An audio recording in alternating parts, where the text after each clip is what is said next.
The declining Australian way of life. Let's have a look.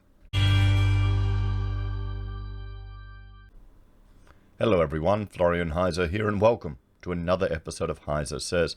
Grab your stein of coffee because I'd like to look at a publication from the IPA entitled The Fair Go, Going Gone, The Decline of the Australian Way of Life from 2000 to 2020. Now, actually, let me just make sure we can... There we go. I need to make sure you what you can see on the screen there. This is released in January 2021, so it's quite relevant. And a viewer mentioned this in the comments. I'm not familiar with it. Now, back in September, I did a video asking the question, is Australia in a depression? Now, I put that out there because on a per capita GDP growth rate, I actually did some Excel work. We were below the trend. This black line here in the video you can see is the trend. And you can see the majority of the time, we were growing on a per capita basis, per person basis, below trend. Our economy was depressed. Sure, our GDP was growing and it all sounded good. But a lot of that was because people were flooding into the country, everyone. So you could even make the definition, and some economists do, that a continued depressed state below trend growth of an economy is a depression. A depression, you know, there's not really a technical definition of a depression. You could say it's a, you know, some people think it's a worse recession, like a mega recession. But in some ways, I think this is more insidious. You know, it feels like, you know, things have been going backwards, really, or it's just been harder to get ahead for a lot of people. I mean, if we look at the ABS here, we look at the average weekly income is $1,711, you know, and that's pretty reasonable, but you've got public servants in there at $1,900 a week, and you've got a whole bunch of different roles that are all over the place. We go by, where is it? Industry earnings. I mean, there you have it. Look at mining. The median is about $1,100 a week, everyone. That's where the largest number of people are earning. Does that come up on here? Let me have a look. But you can see that. No, not in this chart. But that's concerning, everyone.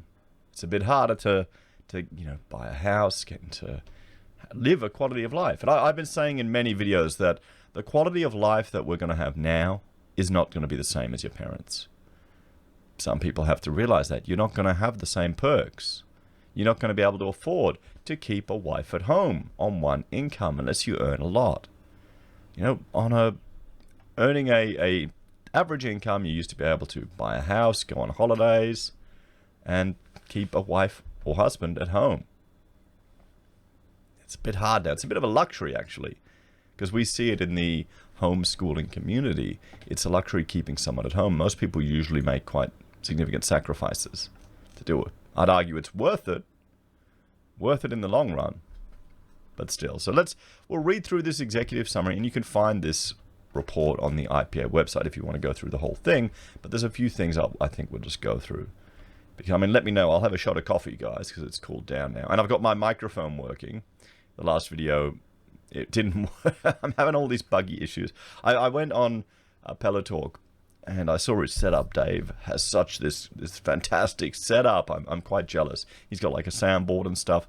I may need to upgrade, but I'm so cheap. So what do you think? Do you think our way of life since 2000, has it gone up or has it gone down? So, the key findings. The quality of the Australian way of life is collapsing. The Australian way of life scoreboard, which measures the quality of the Australian way of life, has declined 28.5% since 2000. 23 of 25 measures relevant to the Australian way of life have declined since 2000. This decline can be found across every aspect of Australian life, spanning home, work, enterprise, governance, and lifestyle. This report demonstrates that the quality of the Australian way of life is worse than it was 20 years ago. Across a wide range of measures, each tracking a good that is essential to the Australian way of life as traditionally understood. Australia is today performing worse than in 2000, guys. Worse than in 2000. And you can't blame it on one political party or another. They're all involved in this mess. I'm thinking we can blame probably apathetic voters. The Australian Way of Life Scoreboard is an index of 25 measures of different aspects of Australia's culture and economy. These measures provide a reasonable representation of the quality of life, or quality of Australian life as it is really lived.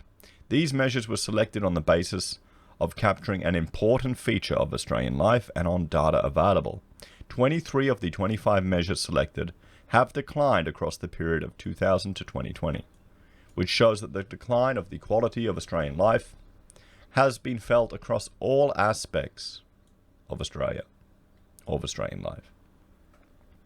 The Scoreboard provides a comparison of the Australian way of life as lived today and as lived in the recent past. This suggests that Australia can correct its current unfortunate course by reflecting on the values, customs, and institutions that made our country great in the first place. To improve the Australian way of life, we need to rediscover what the Australian way of life really means. Sadly, I think, well, with the obsession of the left-wing loonies, I don't know if we can recover. We've got a generation that needs to realize all the rubbish that they're advocating for. And of course, potentially we all need to suffer for this. So what we'll do is we'll skip over the introduction, and I'll let you read that on your own. We've got the executive summary here. Let's have a look at the scoreboard. Let's look at the numbers. So the Aussie way of life, without being entirely constituted by a wide range of goods that Australians expect to realize in their own lives and expect to see prevalent across society. So what they're talking about here, these measures, it's what we expect in our lives and what we expect to see others having around us. It's pretty fair and pretty reasonable what they put here. These goods are material expressions of our values. As a people, we believe that certain institutions, objects, and opportunities are good for us, and we try to bring them into being. The quality of our way of life can be considered better or worse based on how prevalent these goods are. So that seems like quite a reasonable assumption. We can all agree on that. In this part of the paper, we analyze the recent trend of the Australian way of life by introducing an index of 25 different measures, each tracking a good that is reasonably associated with how Australians traditionally have wanted to live. The Australian Way of Life Scoreboard shows the average of these 25 measures, and as such represents a reasonable proxy for Australia's recent fortunes. We find that, understood this way, the quality of Australian life is in steep decline. So, here we go. 25 measures of different economic and cultural goods, divided into 5 categories: home, work, enterprise, governance, and lifestyle. Table 1 below lists the 25 measures, their index scores, and their change against the years 2000 and 2010. In this section, we explain how we compile the table. Subsequent sections provide the key findings and analysis. So here we go. I'm going to have a shot of coffee when we get into this. So the whole scoreboard, we're at now 71.5. So we're down 28.5 since 2000, but since 2010, we've had a much sharper fall of 20.7. So what this is saying is the last 10 years have been worse than the 2000 to 2010. So we're getting worse faster. So home ownership, it's at 93.8. So it's down 6.2 since 2000, but 3.7 on the index since 2010. Here's housing affordability, guys. 67.8, down 32.2. We'll just focus on 2000. 32.2 since 2000. Here's the one that is insane, everyone. I'm going to circle that in red. Commute time, it's at 40. At 40, down 60 since 2000. Commute times. That's almost the worst one. Oh no, household debt, of course. Aussie, hey! Commute times. And I've spoken about this before with other people, or in the videos, and we've had comments that I've called on to just share your commute times. I was complaining about my commute times to, you're wronger, guys. It's like nothing. Okay, 30 minutes, maybe. maybe. And I hated that. We actually, our first office, we were living at Kangaroo Point, and we got a place out in South Brisbane. And the problem was they were doing all the construction work there, so the commute times just got insane. And it wasn't because it was, anything crazy. It was because they were building everywhere and putting apartments everywhere. So the number of people going to and from that area was just nuts. So lot size, yes, they've gone down. I was talking to someone about that yesterday. A client who's rented our equipment. They've moved out to acreage, so they have a bit more breathing room. 65.3 down 34.2. How many blocks do you see? 400 square meter blocks. Tiny homes, little tiny houses. I mean, we're lucky we've got over 600 square meters here. Even that. I mean, okay, we've cleared a lot, so it feels a lot bigger, but still. Remember when everyone used to have a quarter acre? Maybe not. Household debt, well, 35.3. I mean, look at that crash in the index. Now, this household debt, that's going to affect your stress and your quality of life more than anything.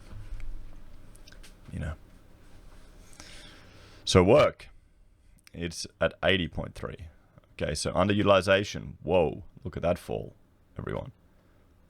61.6 down 38.4. And if we look at the Roy Morgan data, everyone, we can bring that up. And we can see their difference. Well, looking for full-time, underemployed. What are they saying? We're at now, I think, 10% the last time I checked. Probably yesterday. It's underutilization rate. How many people do you know that have never done a full-time week of work? My sister-in-law, she was working at the airport under a contracting company. And just the hours she was getting was so erratic. And it'd be tough, she'd be going out there working in the afternoon and then have to stay, have to question, should I stay there till I get the morning shift or the late night shift, or should I come home? So it's, that's underutilization. That's not a full-time work week. How many people do you know that want a full-time work week and can't even get one? I mean, it's not, even having a casual job and doing full-time hours isn't that bad, so long as because you're getting compensated extra for it. But it's people that can't even get that. So prime age men in full-time work, that's gone down to 95.4, down 4.6. Transitioning into full-time work is down to 86.5. Youth idleness is at 78, down 22 since 2000. That's a problem. That's a real problem, guys, because you don't want to have intergenerational dependency on welfare. You don't want idle youth. That causes trouble. That relates to more crime. I'm starting to see some more pretty graffiti appear at the around the suburb. So what does that tell you? Jobs to immigrant ratio is at 80.2. It's down 19.8 since 2000. The last 10 years, it's improved. So enterprise, self-employed or employing is down to 78.3, down 21.7. Self-employed and non-employing is down 88.3. 11.7 as well. These are what we want, guys. We want entrepreneurs. We want people to start small business. But it's going down. It's going to get worse. I think we'll see. This will really take a hit from the pandemic lockdowns, guys. That's going to really, really damage that part of the economy. It's the middle class that are going to cop it. So businesses per 10,000 people, that's down 2. Down 2.3. Small business employment is down 89.7, down 10.3. There you go. Guys, it's going to cop it. Small businesses create a lot of jobs. But with all the onerous red tape and BS that you need to jump through, why would you do it? I'm not going to hire an employee again. We've done it. We had a lot. We've enjoyed it. It's rewarding giving people their first step into a professional career. But I just can't make any money doing it, guys. It's more cost effective for me just to Rachel and I just to do the work ourselves and just to work extra. So if I have a rush, I'll just work through the night if I really have to, because it's not worth it hiring people. It's too expensive, guys. Oh, well, then you got to charge more, Florian. You do. I try. That didn't work, guys. You start losing jobs. All of a sudden, people tell you you're charging double. When you Put a fee proposal together in architecture like they taught you at university, and your fees come back double. What do you reckon? So, yeah. Vocational training. Well, damn. 34%. Or 34 points down on the index to 66. Governance. Trust in government. Yeah, sure. 78.1. It's down 21.9 since 2010. Look at that fall. Welfare dependency has gone up.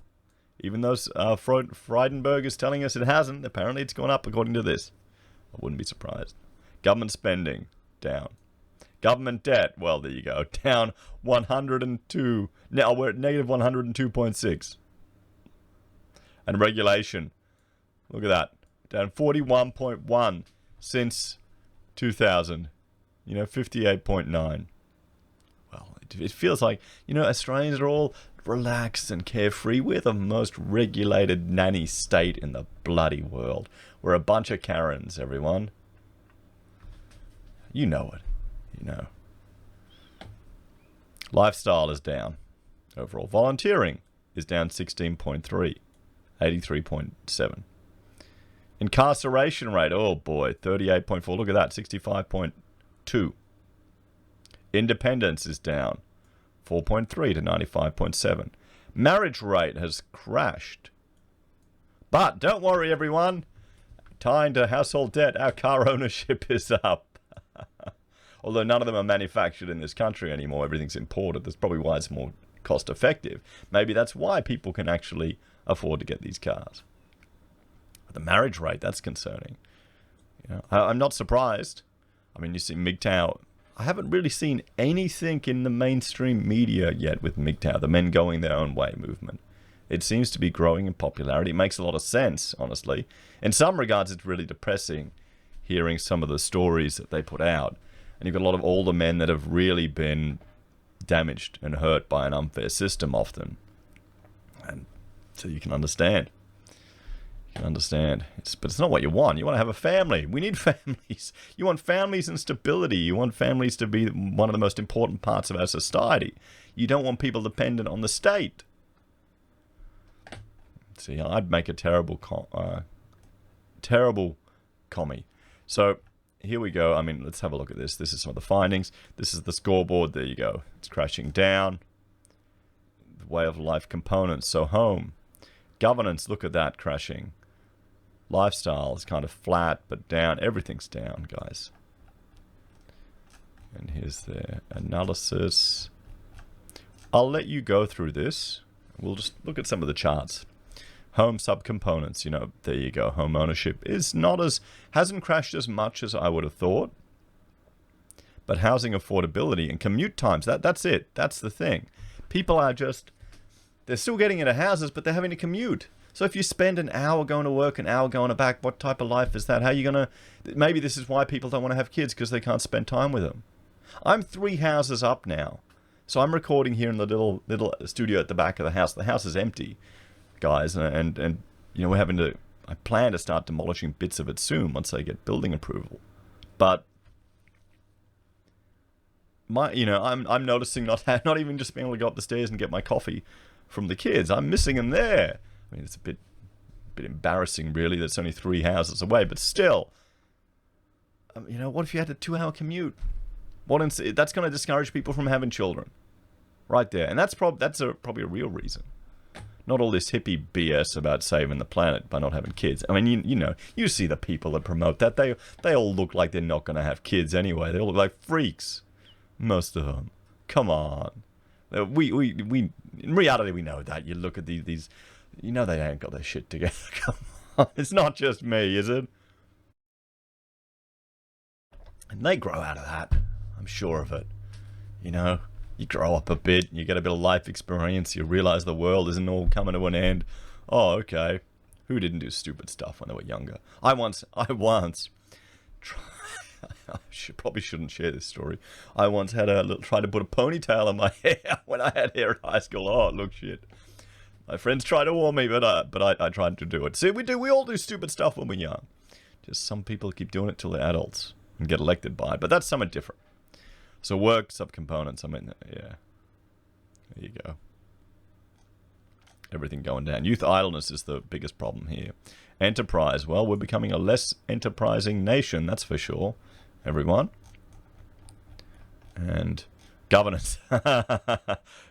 Trust in government. I still find that funny. I mean, do you trust the government, guys? Do you trust them to have your best interests in heart? Maybe if you own a whole lot of houses. Maybe I'm just becoming too cynical in my age. What do we have here? Lifestyle. You know, so car ownership has gone up. Incarceration has gone up. Fantastic. How many of those cars are stolen? And what else? Okay, so here's the conclusion. The quality of the Australian way of life has declined since 2000. This is demonstrated by our scoreboard, which aggregates the result of 25 measures of different aspects of how Australians live. This result is intuitive. Feels like it, doesn't it? In that it is unlikely to surprise many Australians who have felt the decline in their own lives, reflected it in their voting patterns, and seen it begin to affect how national, political and cultural conversations play out. The snapshot provided by the Australian Way of Life Scoreboard therefore provides an important reminder to Australians and their political representatives of what ought to matter in our culture and public policy. Spot on there. Spot on. These are the things that I think our politicians should concern themselves with. I would advocate that we need to look at reducing the involvement of government in our lives to allow the market to solve the problems that it should, and then these things will manifest. That's what I would advocate for. Other people would advocate for something else, but at least we need to have the discussion around these issues, not some of the crazy stuff that's going on in politics all the time right now. It's just stupid. Wasting time. For a generation, the Australian way of life has been neglected and taken for granted. There's been a failure across all levels of government to identify and address the central issues discussed in this paper. If we are to have any chance of arresting this decline and passing on to our children and grandchildren a country that is worthy of the sacrifices made by our ancestors, then we need to honestly face the unpleasant truth that Australia is, in a wide range of ways, not as good as it used to be. But all is not lost. Australia's long record of success provides a clue to how we can secure a bright future. In particular, Australia is blessed to have inherited a set of values known to correspond with flourishing individuals, families, and communities. These values include freedom. I don't know if we have that anymore. Not in Victoria, not the people living in Danistan. Everyone. I think there are a lot of people who are happily willing to sacrifice their freedom. Look at what's happened in WA. The opposition leader has pretty much given up in the election. Should I even cover it on the channel, guys? The election. He's given up. Lockdowns, authoritarian rule wins elections. Fairness? Well, no, we don't have that anymore. All of our government institutions are implementing sexist and discriminatory preference job selection, guys. I'm the worst demo to apply for a government job. I don't tick any bonus boxes. They're bringing all this quota garbage in. That's unfair, right there. I told you, fairness it's a fairy tale. I don't believe in it. People will use their political power to make life unfair, one way or another. Self-reliance. Yeah, I think that's a fair. See, maybe am I just too bitter, guys? Am I just too bitter and twisted? Because that's the problem. Sure, I can consume a lot of this news and all of these things, and I've got a pretty stoic approach to life, so it doesn't really affect me. But am I just becoming too cynical, guys? Self-reliance.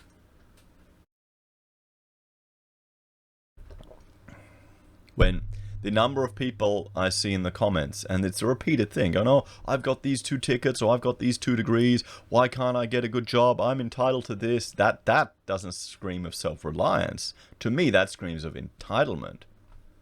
Are we becoming an entitled entitled culture now? Is it just the generational thing? Or is it just everything a generation needs to grow out of?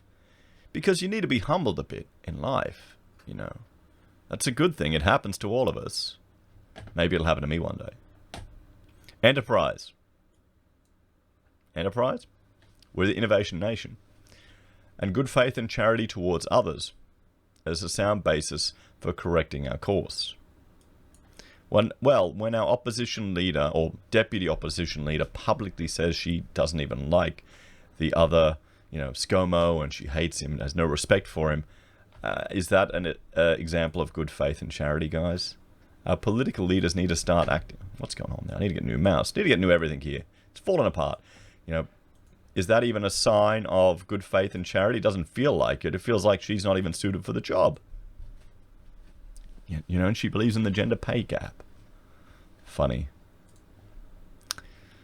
To put the point another way, our scoreboard provides a relative measure of the Australian way of life. It compares our performance against a representative set of goods in the current moment to a point in the near past. This captures the reality of the Australian way of life as it is lived by people. Alternatively, though, we might also think of the Australian way of life in ideal terms as a set of values, customs, and institutions that we aspire to realize and pass on.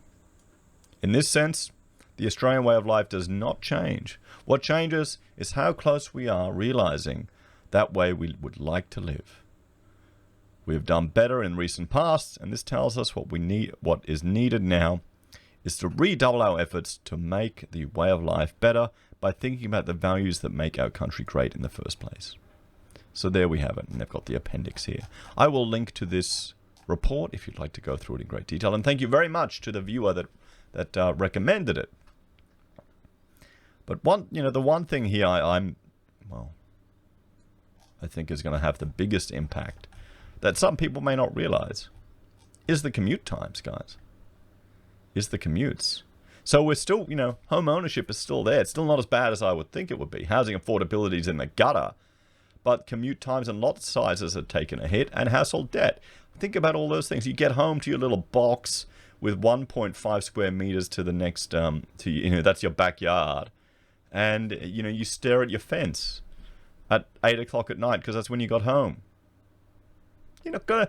What mood are you gonna be even to go through the process of trying to have kids, let alone raise a family? You'd be so stressed.